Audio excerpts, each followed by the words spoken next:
How to unlock a locked Acorns account. Hi everyone, I'm here to assist you today. Without any delay, let's jump right in. First, open Acorns login page. Here, enter your email. Press on password, enter your password. After you've entered that, press on login. If it does not work, click on forgot password. After you click on forgot password, here, enter your mail. Press on send email. Mail will be sent.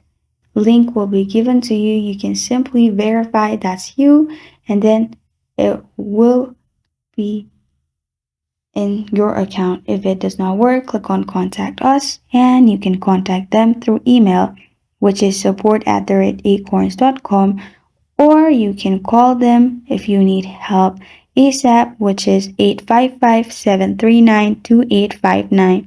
Also, the timing is 5 a.m. to 7 p.m. every day. And this is how to unlock a locked Acorns account.